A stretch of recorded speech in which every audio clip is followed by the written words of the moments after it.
반려동물 고령화 시대. 반려동물도 나이가 들다 보면 사람처럼 암에 걸리는 케이스가 점점 더 늘어난다고 합니다. 특히 반려동물 종양 중에 가장 많이 발견되는 케이스 중에 하나가 바로 유선 종양이라고 하는데요. 암컷 반려동물을 키우고 계신 분들이라면 특히 신경 써야 하는 이 병. 오늘은 유선 종양에 대해서 모든 것을 알아보도록 하겠습니다.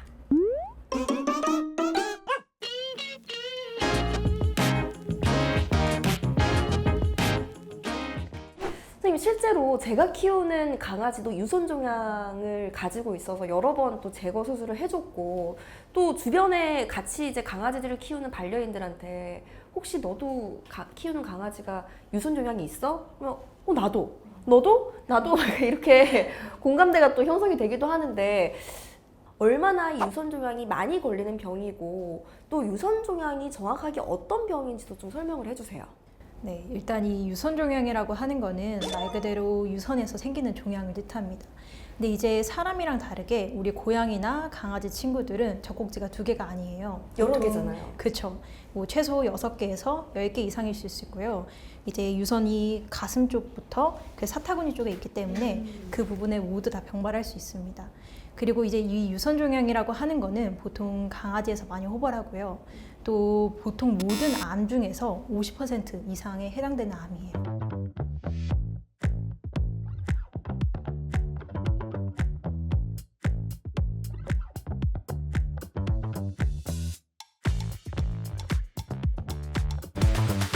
강아지가 더 발병률이 높긴 하지만 고양이 같은 경우에 더 치명적일 수 있는 이유가 강아지 유선 종양에 비해서 악성 종양인 암일 확률이 더 높기 때문입니다.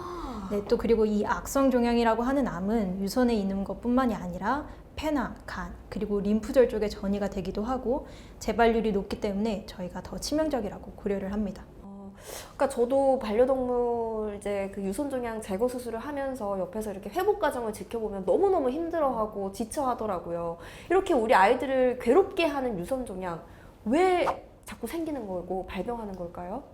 이제 이 유선 종양이 발병하는 정확한 기전은 알 수 없지만 보통 성호르몬에 되게 많이 영향을 받는 종양이에요. 그래서 특히 중성화를 늦게 하는 아이들한테서 더 많이 발생하기도 합니다.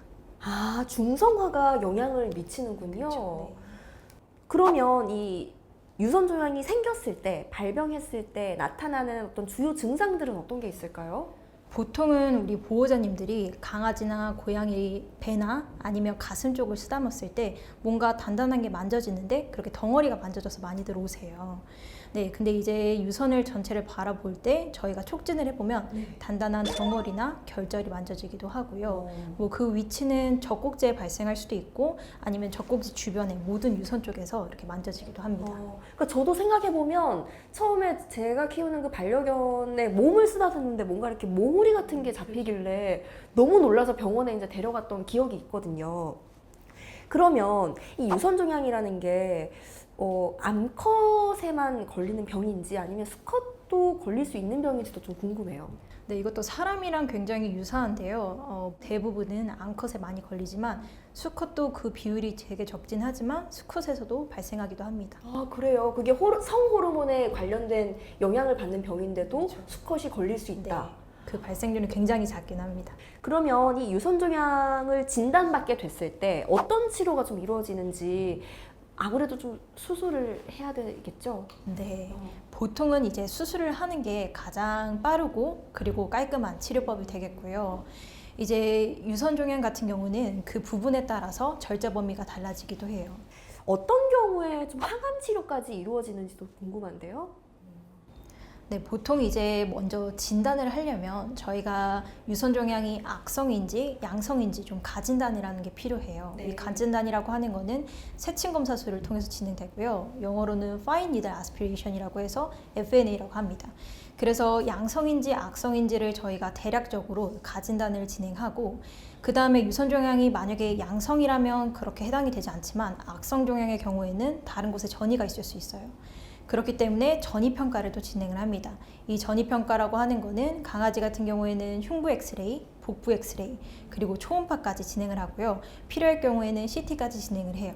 그래서 이렇게 전반적인 진단과 검사를 통해서 전이가 있는지 여부를 확인하고 악성이나 양성에 해당됐든 어쨌든 절제를 통해서 조직검사까지 진행을 해요.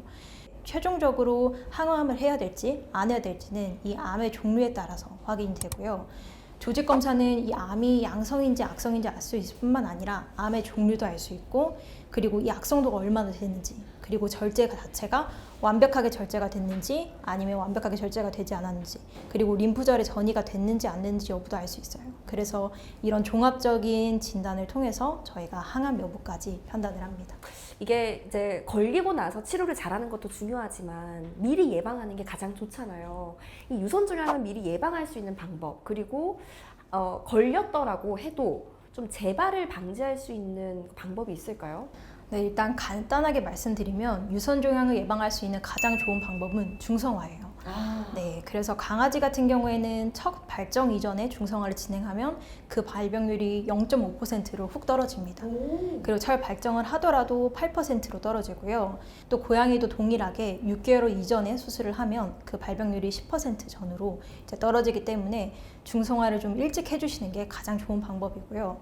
또 말씀해 주신 것처럼 재발률을 낮추려면 나중에 우리 아이가 뭐 중성화를 하지 않고 나중에 수술을 했다고 하더라도 또 재발했을 때 그 부분을 좀 빠르게 촉진해서 크기가 작을 때 빠르게 수술하는 게 가장 좋은 방법이라고 생각하시면 됩니다. 이 유선종양과 관련해서 마지막으로 이 반려인들이 꼭 기억했으면 하는 원포인트 반려 방법을 좀 전수해 주신다면요? 네.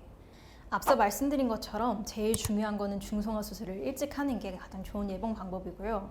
그리고 우리 아이가 어떤 이유에 있어서든 중성화를 늦게 하더라도 그 발견 자체가 빨리 되면 좀 더 예후가 좋을 수 있어요. 나중에 크기가 너무 커지고 이제 나이 때문에 수술을 못 한다고 하더라도 그 부분이 이제 나중에 괴사가 되거나 터지면 삶의 질 자체가 떨어지거든요. 늦게라도 수술을 하는 게 우리 아이들의 나중에 삶의 질을 위해서 더 도움이 될 거라고 생각이 됩니다.